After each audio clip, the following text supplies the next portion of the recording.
것으로 칭찬해드리고 또 격려해드리고 싶습니다. 그렇지만 아시다시피 아직 우리나라가 걸어가야 할 길이 참 멀죠.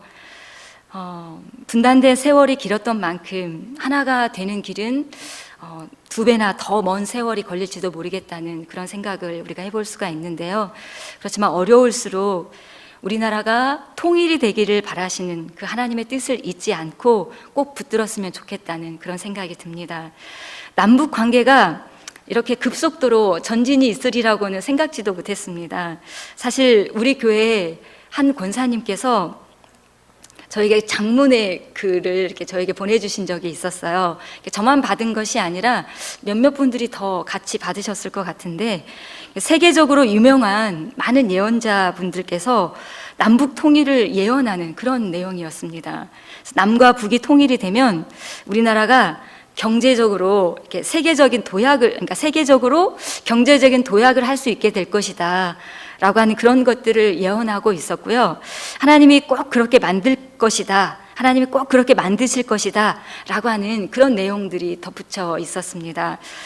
근데 얼마 지나지 않아서 남북 정상회담이 이렇게 이루어졌고, 지금은 어떻습니까? 미국의 트럼프 대통령, 중국의 시진핑, 러시아의 푸틴, 일본의 아베, 그런 사람들이 이르기까지 우리 남한과 북한과 이렇게 깊은 그런 긴밀한 관계에 놓인 그 강대국들이 각자의 자리에서 역할을 수행하고 있는 것을 볼 수가 있습니다.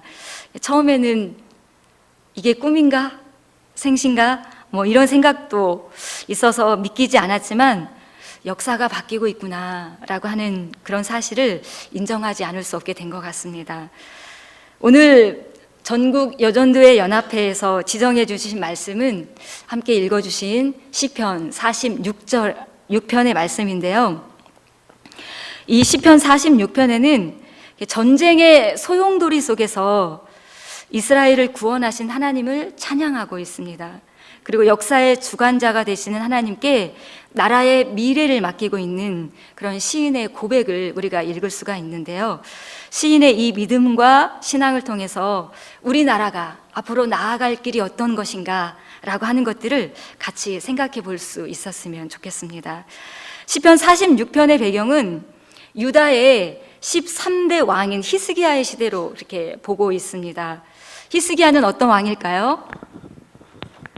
열왕기하 18장 5절로 6절에 이런 말씀이 있습니다. 히스기야가 이스라엘 하나님 여호와를 의지하였는데 그의 전후 유다 여러 왕 중에 그러한 자가 없었으니 곧 저가 여호와께 연합하여 떠나지 아니하고 여호와께서 모세에게 명하신 계명을 지켰더라. 여호와께서 저와 함께 하심에 저가 어디로 가든지 형통하였더라. 그렇게 말씀하고 있습니다. 제가 읽어드린 말씀에서 가장 주목해야 될 부분이 있다면 어떤 것이 있을까요? 저는 이 말씀인 것 같아요. 저가 여호와께 연합하여 라고 하는 말인데요. 하나님과의 연합, 이것은 어쩌면 하나님이 우리에게 원하시는 유일한 것이 아닐까, 저는 그런 생각이 듭니다. 하나님과 연합되는 것, 하나님의 마음이 우리의 마음이 되고 또 하나님의 뜻이 우리의 뜻이 되는 것, 이것보다 하나님을 기쁘시게 해드리는 일이 없겠다, 그런 생각이 든다는 겁니다. 하나님과 마음을 합하고 뜻을 합하였기 때문에 히스기야는 형통할 수밖에 없었다고 그렇게 성경은 우리에게 이야기해주고 있습니다. 그렇지만 그렇다고 해서 히스기야에게 고난이 찾아오지 않은 것은 아니었습니다. 고난은 믿은 사람이나 믿지 않는 사람이나 누구에게나 공평하게 주어지는 것이 바로 고난이라고 할 수가 있는데요. 그렇지만 이 고난 가운데서 어떻게 반응할 것인가 라고 하는 것이 믿는 사람과 믿지 않는 사람의 다른 점이라고 할 수 있습니다. 주전 722년에 이스라엘을 정복한 아수르의 사내립이 이 유다의 예루살렘을 둘러싼 적이 있었습니다. 이스라엘을 이렇게 집어삼킨 아수르가 유다를 공격하기 위해서 몇 명을 이끌고 왔습니까? 18만 5천 명. 18만 5천 명이라고 하는 병력을 이끌고 예루살렘을 둘러쌌는데요. 그런데 그런 상황 속에서 하나님께서 도와주셔서 하나님의 극적인 도우심으로 예루살렘이 구원을 얻을 수 있었습니다. 이때 아수르를 제어할 수 있는 세력은 사실 세상에 그 어디에도 없었습니다. 이 아수르라고 하는 제국은 닥치는 대로, 그러니까 닥치는 대로 침략하고 노략질을 하는 그런 나라였습니다. 잔혹한 기계처럼 우리가 농사 지을 때 벼를 추수하면 탈곡기가 이렇게 지나가면서 이렇게 싹 베어버리잖아요. 그건 좋은 기계인데 잔혹한 기계처럼 온 나라를 쑥대밭으로 만들어 버렸다는 거예요. 그래서 북이스라엘이 망하는 그런 처참한 광경을 히스기야는 이렇게 알고 있었습니다. 그래서 혼자서 이 아수르를 상대한다는 것은 할 수 없는 일이구나. 내 힘으로는 도저히 이 어려움 속에서 이스라엘을 구원할 수 없구나 라고 하는 그런 생각들을 하였습니다. 그래서 히스기야가 그의 생애에 있어서 가장 위대한 기도를 하나님께 올려드리게 되는데요, 아수르 왕에게서 받은 그 편지를 들고 하나님의 전으로 올라갑니다. 그리고 하나님 앞에 싹 이렇게 펼쳐놓고 하나님 앞에 기도하기 시작하였습니다. 그때 무슨 일이 일어났습니까? 열왕기하 19장 35절에 이 밤에 여호와의 사자가 나와서 아수르 진에서 군사 18만 5천을 친지라 아침에 일찍이 일어나 보니 다 송장이 되었더라. 하나님이 직접 아수르의 군대를 치셨다고 그렇게 성경은 우리에게 이야기해 주고 있습니다. 지금도 성경학자들은 이렇게 많은 이야기들을 합니다. 과연 어떤 일들이 그 밤에 일어난 것일까? 그런 이야기들을 하고 있지만 죽은 자는 말이 없는 것처럼 현장에 있던 사람들 중에 살아남은 자가 한 사람도 없었기 때문에 아무도 알 수 없습니다. 그 밤에 무슨 일이 일어났는지 알지 못한다는 거예요. 근데 하나님께서 히스기야의 기도를 들으시고 도우셨다는 사실 하나는 명확하게 우리에게 성경은 이야기해주고 있다는 것입니다. 그 일이 있은 후에 이 아수르의 사내립은 얼마 지나지 않아서 이 자신의 신복의 손에 죽임을 당하고 점점 이렇게 힘이 약해지다고 해야 될까요?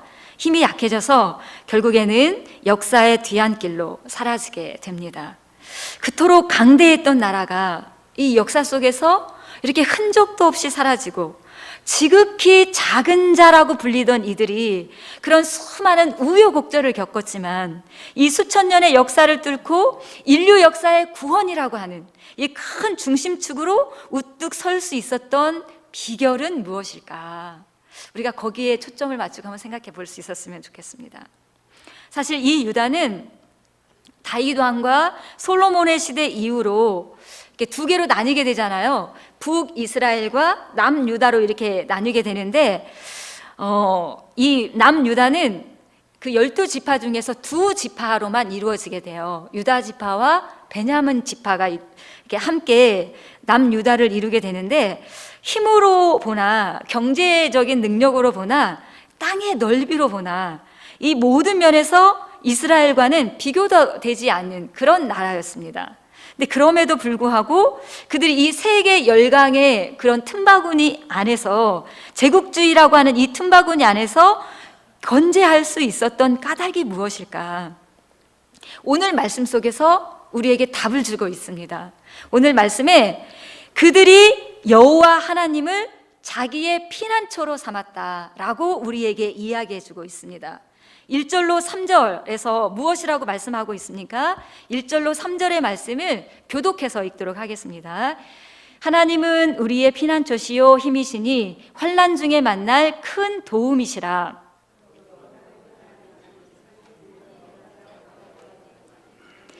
바닷물이 흥용하고 뛰놀든지 그것이 넘침으로 산이 요동할지라도 우리는 두려워 아니하리로다.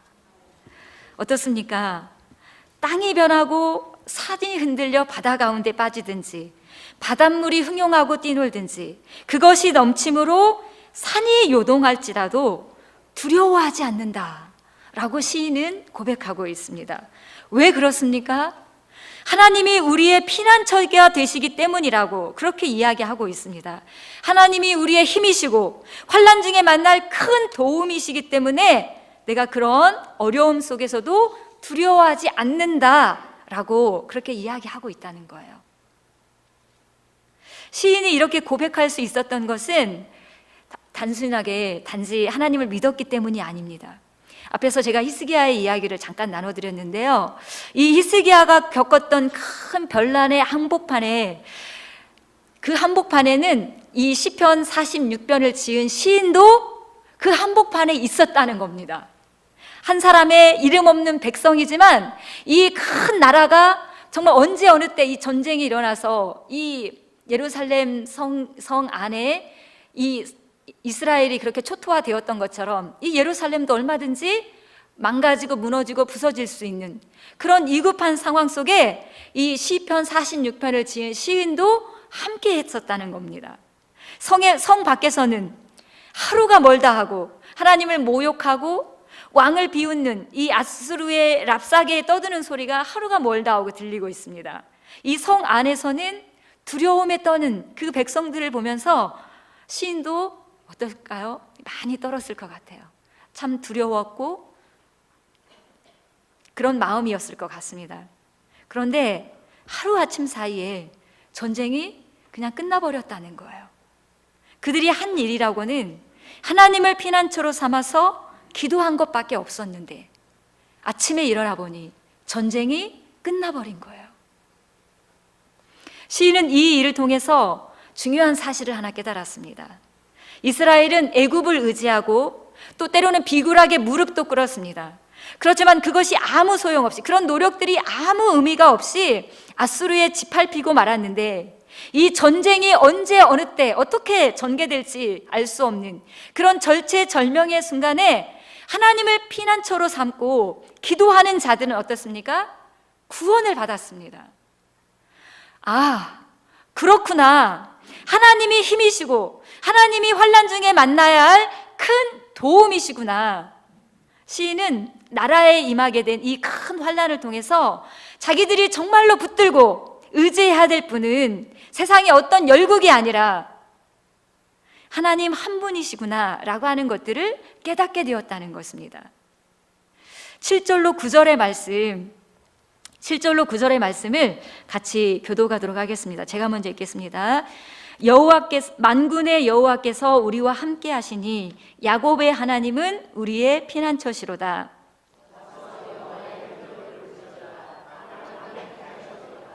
저가 땅끝까지 전쟁을 쉬게 하시며 활을 꺾고 창을 끊으며 수레를 불사르시는도다.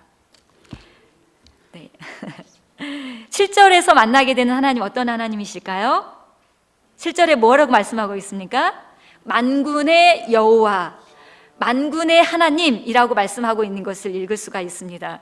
만군의 하나님, 만군의 하나님은 어떤 하나님일까요? 만군의 하나님은 많은 군사를 거느리신 하나님이라는 겁니다. 많은 군사, 수를 헤아릴 수 없는 많은 군대를 모집하시고 주의하시는 하나님이시라는 거예요. 전쟁을 일으키시고 또 그치게 하시는 하나님이라는 겁니다.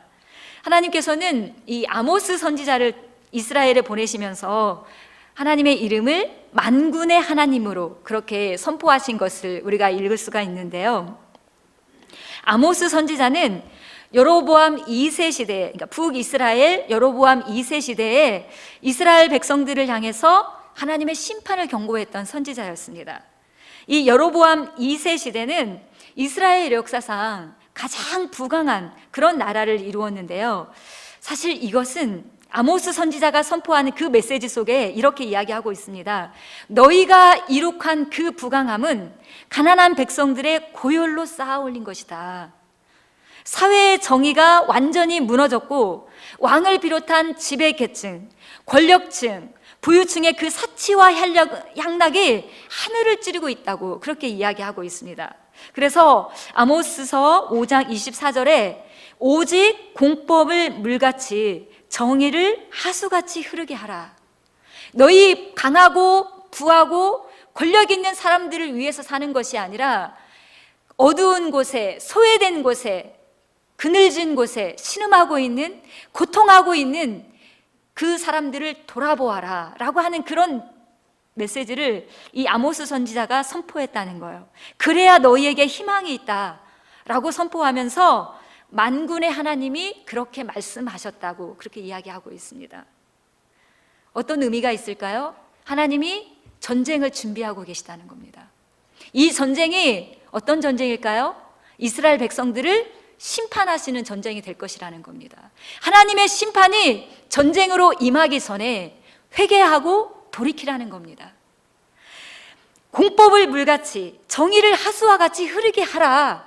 그렇게 할 때 하나님께서 전쟁을 멈추게 하실 것이다 라고 하는 것이 아모스 선지자가 이스라엘 백성들에게 선포했던 메시지라는 겁니다. 그렇지만 어떻게 되었습니까? 주전 722년에 아수르 제국에 의해서 이스라엘은 완전히 멸망하고 말았습니다. 하나님 어떤 하나님이실까요? 하나님은 만군의 하나님이십니다. 전쟁을 주관하시고 또 전쟁을 진두지휘하시는 그런 하나님이시다라고 하는 것입니다. 우리나라 애국가의 가사에 이런 가사가 있죠. 하느님이 보호하사. 네, 이런 우리가 애국가를 부를 때마다 그런 노래를 우리가 부르고 있는데요. 우리는 이 하느님이 우리 하나님이시라는 사실을 너무나 잘 알고 있습니다. 만약 하나님이 우리나라를 도와주지 않으셨다면 우리나라는 아주 벌써 오래전에 공산화가 되었을 것입니다. 그렇지만 하나님께서 보호하셔서 부산까지, 저도 이렇게 전쟁사는 잘 알지 못하는데요, 그런 이야기들 하시더라고요. 부산까지 이렇게 내려갔다고 하더라고요. 부산까지 밀려 내려갔는데 그 인천 상륙작전이 성공해서 극적으로 서울을 탈환하고 북쪽으로 계속 올라갈 수 있었다라고 하는 그런 이야기를 들었습니다.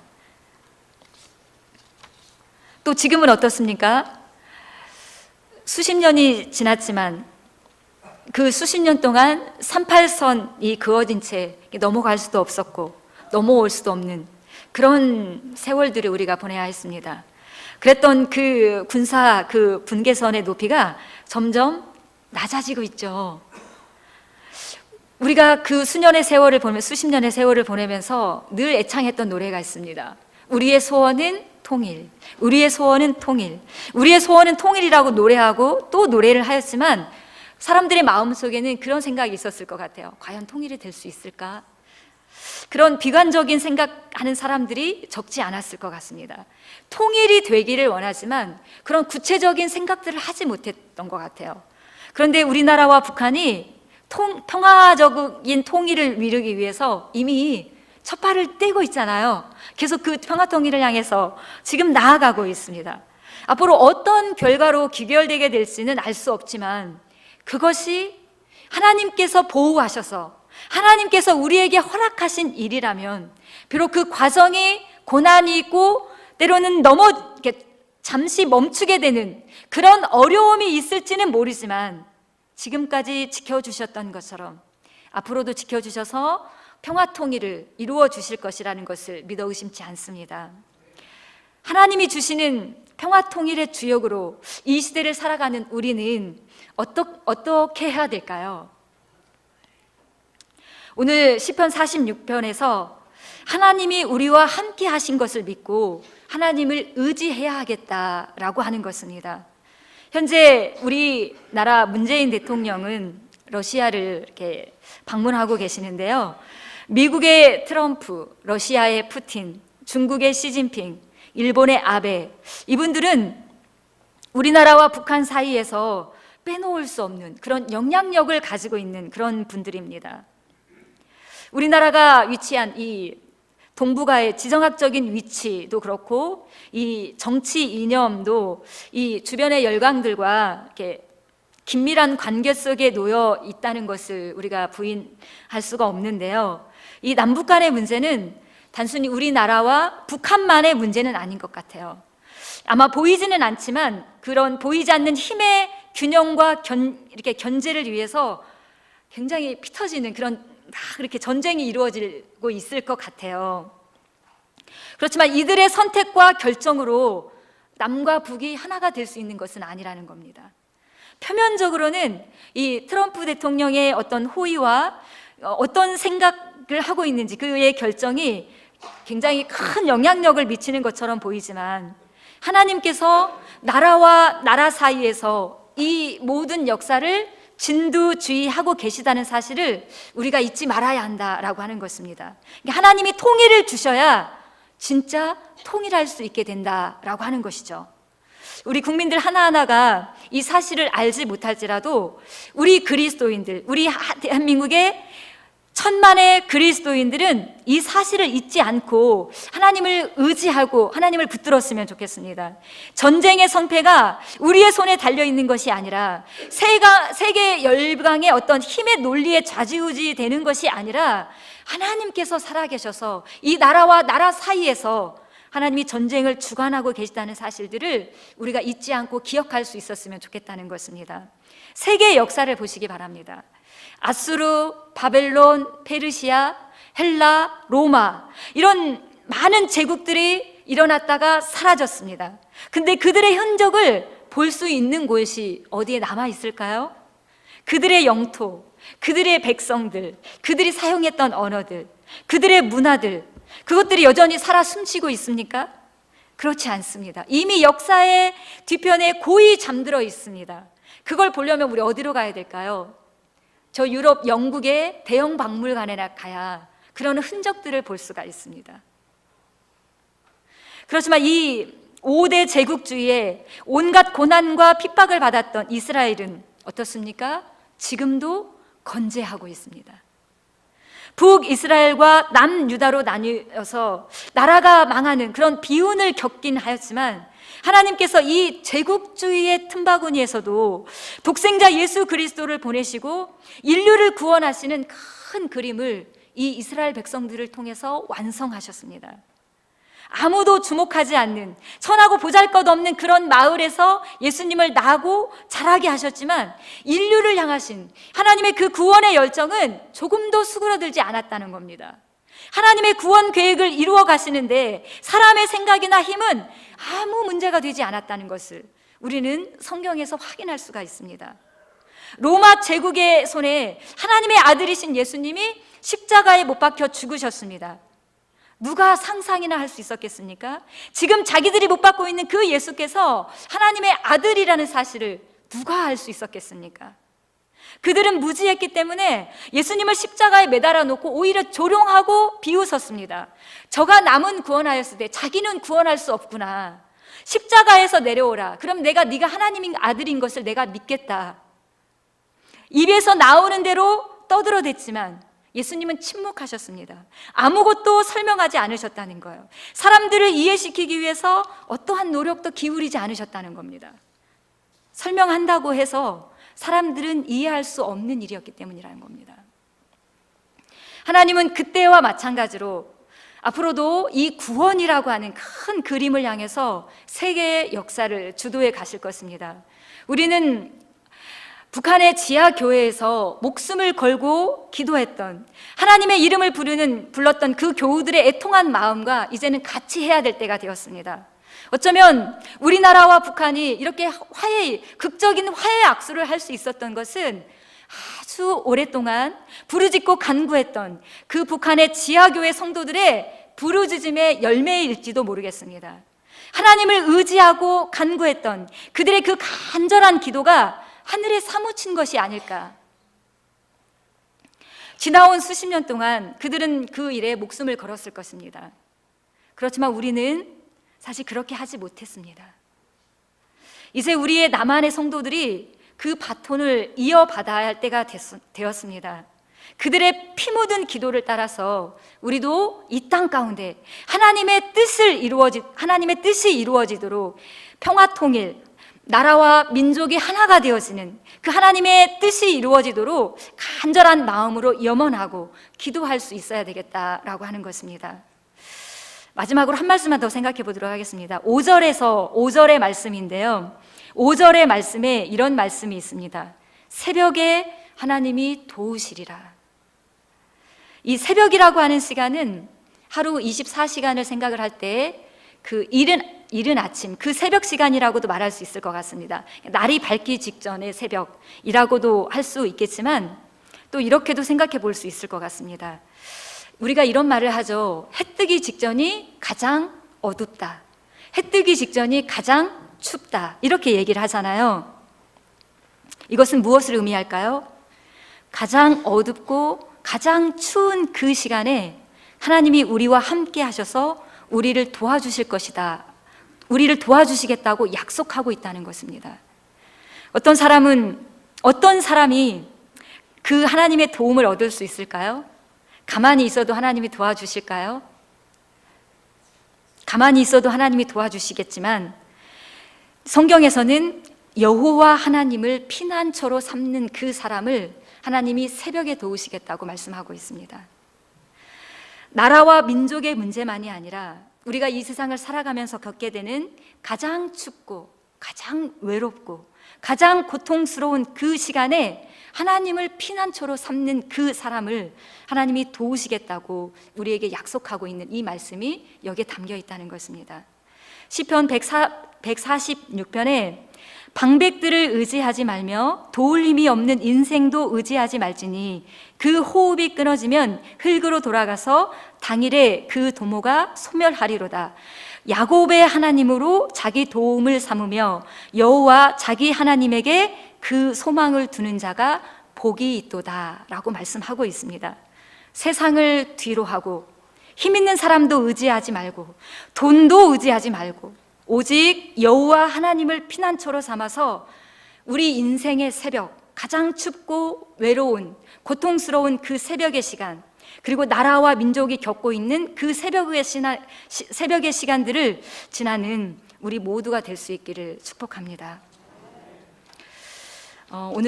이번에는 같이 합심해서 몇 가지를 기도하도록 하겠습니다. 오직 여호와 하나님만을 피난처로 삼아서 하나님을 믿고 의지하여서 승리할 수 있도록 도와주시라고 기도하고, 우리나라와 북한이 전쟁의 상처와 분단의 아픔을 치유하고 화해해서 평화 통일을 이룰 수 있도록 도와주시라고 기도하고요. 그리고 교회와 가정과 사회에 평화와 안정을 주시고 우리 모두가 하나님의 뜻을 이루는 도구가 되어질 수 있도록 도우시라고 같이 합심해서 기도하도록 하겠습니다. 하나님 아버지 감사합니다. 하나님께서 저희들을 하나님 사랑해 주시고 저희들을 늘 지켜주시고 보호해 주셔서 감사드립니다. 오늘 말씀을 통해서